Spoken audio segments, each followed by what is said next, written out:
एक बार की बात है, एक छोटे से गांव में एक धोबी रहता था। उसका नाम था रामू। रामू अपनी समझदारी के लिए जाना जाता था। रामू बहुत गरीब था। उसके पास कपड़े धोने के लिए मिट्टी का सिर्फ एक ही घड़ा था। गर्मियों के एक दिन एक राजकुमारी महल से निकली और रामू के पास आई। उसके हाथ में रेशम का एक सुंदर लेकिन बहुत गंदा दुपट्टा था। राजकुमारी ने रामू को आदेश दिया, इस दुपट्टे को साफ करो, ये बहुत कीमती है और इसमें जरा सी भी लापरवाही बर्दाश्त नहीं की जाएगी। रामू घबरा गया। वो जानता था कि दुपट्टा इतना कीमती है कि अगर वो धोने में गलती कर देता है तो उसे भारी सजा भुगतनी पड़ेगी। लेकिन वो ये भी नहीं चाहता था कि राजकुमारी को ये पता चले कि रामू के पास सिर्फ एक ही घड़ा है। बहुत सोचने के बाद रामू ने एक चालाकी भरी योजना बनाई।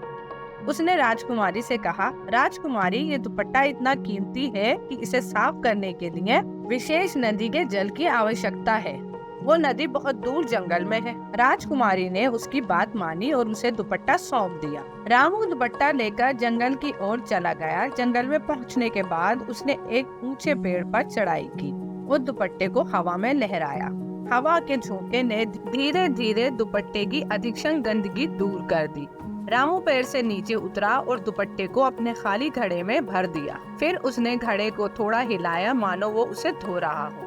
अंत में उसने घड़े से दुपट्टा निकाला और उसे वापस महल ले गया। राजकुमारी ने दुपट्टा लिया और उसे ध्यान से देखा। वह हैरान रह गई। दुपट्टा लगभग साफ था। उसने रामू की तारीफ की और उसे इनाम के रूप में कुछ सोने के सिक्के दिए। रामू अपनी चालाकी से खुश था।